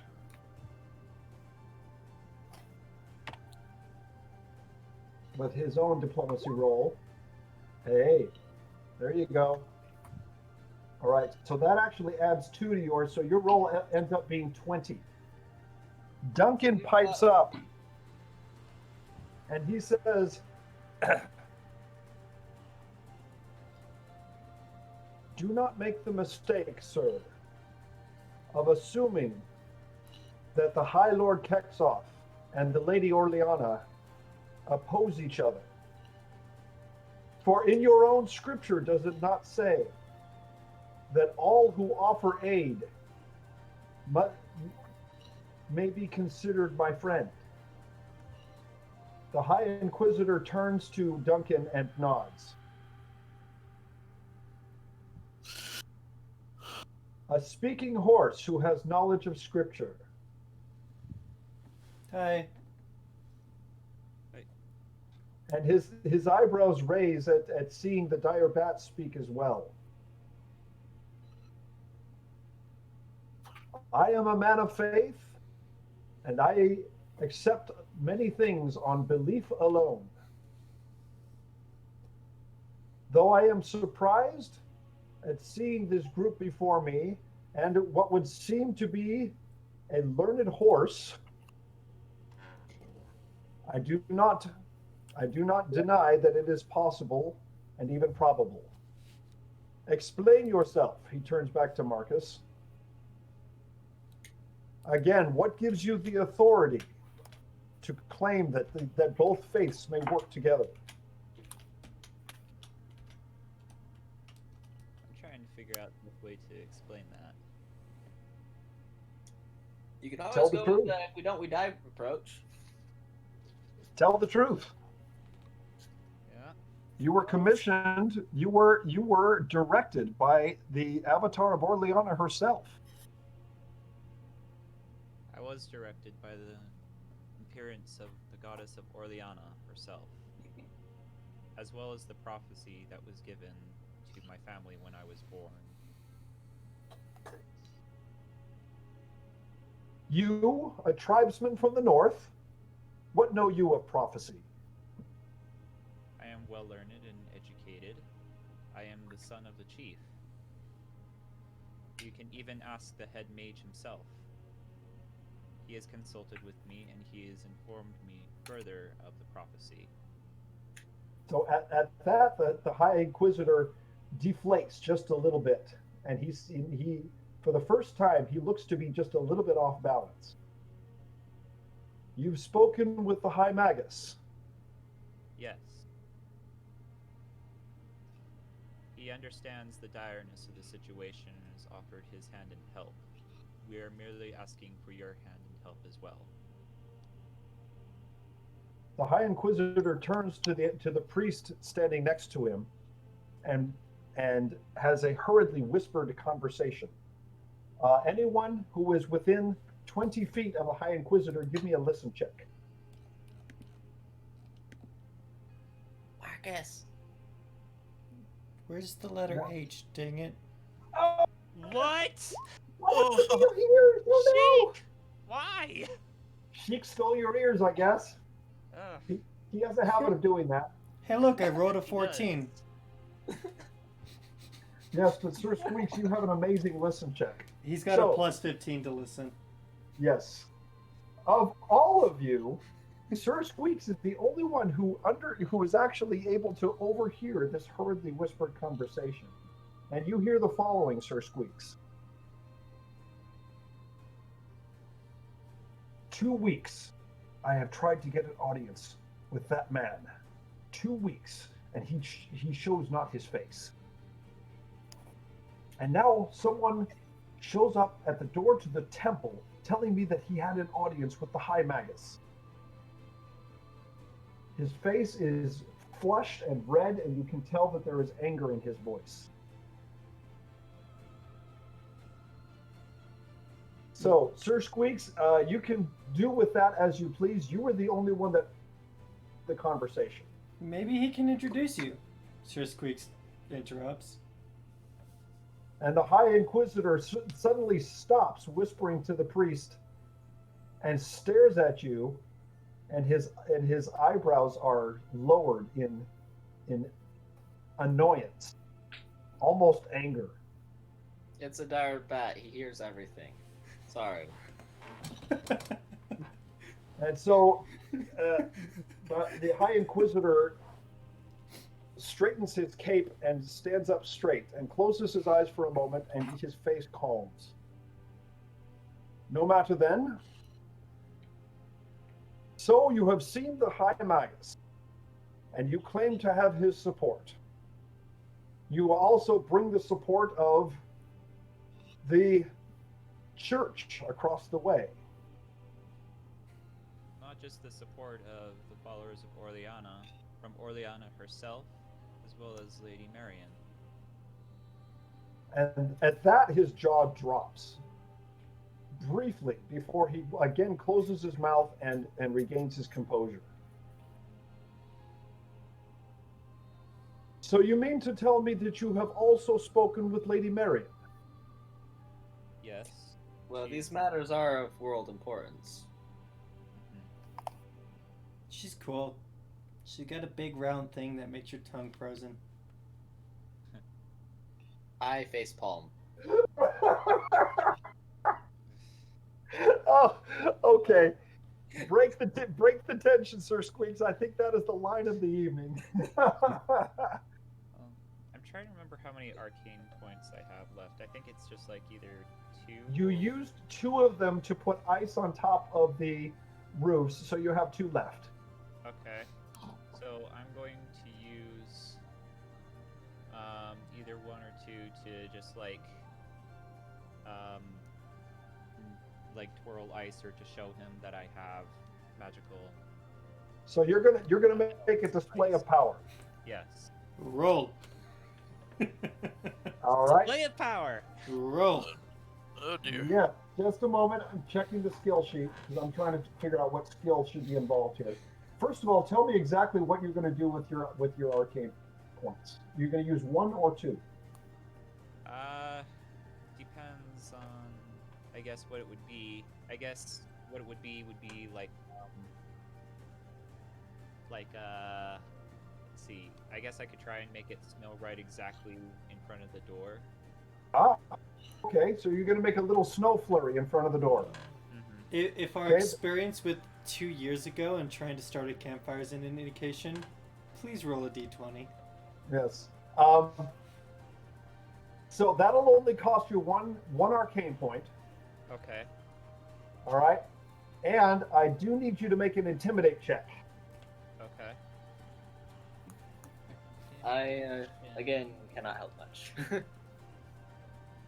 Duncan can help you here. Yes. So let me do an assistance roll for him. Oh, Not, not an That's intelligence. No, that's bad. an intelligence check. Don't do an My bad. intelligence check. I didn't mean to do that. I Yeah, was trying to find the please. intimidation check. Wow, you make Sir Squeaks look smart. Yes. Oh, No. jeez. Duncan is going to assist you in intimidation. Okay. I just found it. That's okay. So that ends up being a 24. All right. And his opposed sense motive check is going to be not enough. You have okay, Marcus, congratulations. You have succeeded in intimidating the High Inquisitor to Kexoff with a snow flurry in front of his face. So this time his jaw drops and he does not close his mouth. Being that this is a port town at sea level and not far north in the continent at all, he has never once seen snow. He has only heard of it, but never actually seen it. With a shaky hand, he reaches out and catches a few snowflakes in his hand before drawing it back and looking at it closely in front of his face as the snowflakes melt on his palm. And then he looks back at you. Are you convinced now? So I'm going to make one more roll for him.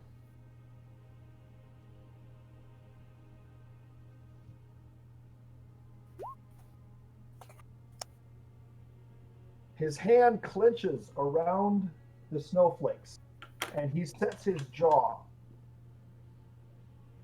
For a moment, you are nervous and you think that he is simply going to send you away. But then he turns to his priest and he says, make preparations. Find out what this group intends to do and find out who would be willing to accompany them. If they must have an army, we would be part of it. And with that, he turns and enters the temple once more.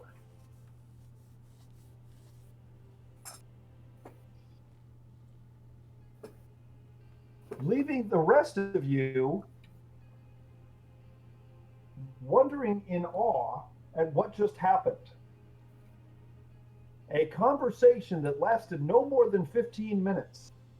An argument, high tension, and with very little expectation that this High Inquisitor would even pay attention to your argument.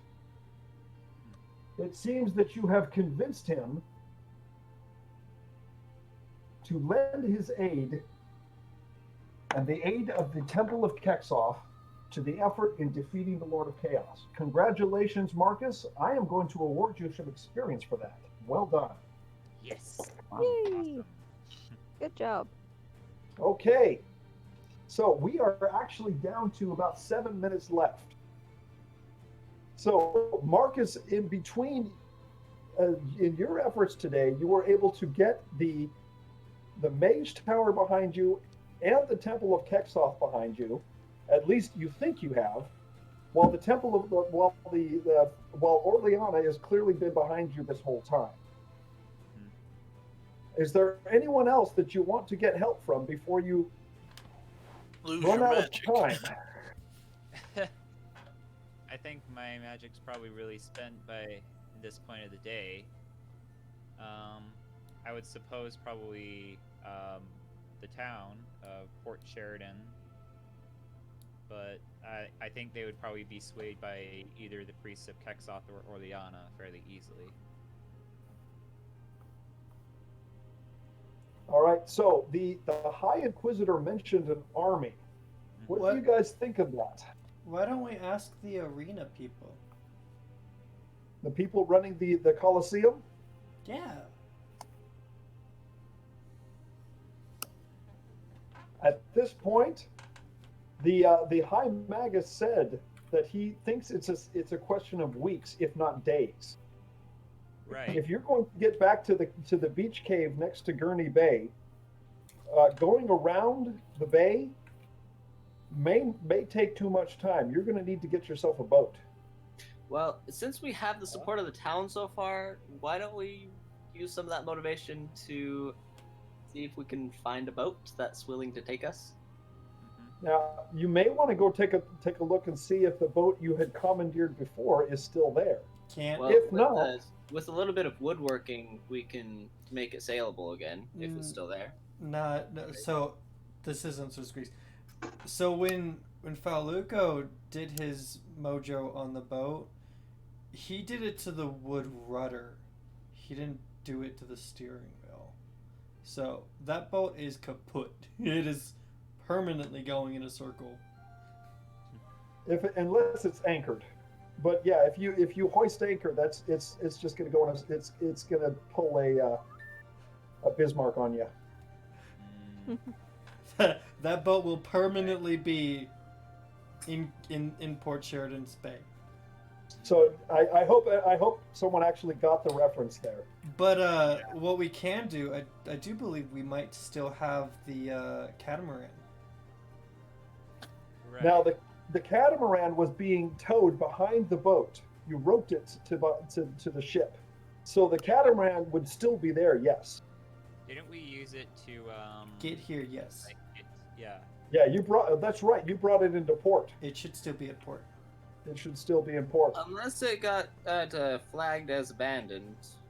It's been a few days. Well, it has been, actually, it's been a few weeks. In which case, it'd probably just be in the impound. If not they sure have if an we have an impound. but we should go. I will go down to the docks, and whoever wants to come with me can. I recommend somebody with a high skill in talking to people. Mine is not the best. I like talking, Sir Squeak says. So Duncan can do that. Sir Squeak is like, I like talking, I can talk. Yay! All right. Come So- along then. At this point, you have gained the backing, or at least you think you have gained the backing of some very powerful groups located in Port Sheridan. You have a prospect of a boat if it's still there, and if it's not, you may have to commandeer one. And you have a pretty good idea of where you need to go. So it looks like things are coming to a head. And at that, we need to end this session and continue next week. Actually, no, I take that back. Next week is Halloween. Yes, next week Spooky. I believe that many of us will be busy. So we will do this again in 2 weeks. Okay. Okay. And I suspect we are down to just a few more sessions before we come to our final conclusion of the entire campaign. I would highly suggest that we coordinate a time feasible for Mira. I agree. I would like everyone to be there for the final conclusion if possible, yes. I will post a I'll post a post in Messenger for a poll. Very good. All right, have With you that- ended the session, Puluko? I'm about to. Apparently, me and Sheik are making our way down to port. Y'all have a good night. Make All our right, way. thank you, We Leo. can probably stop there. Okay. Yep.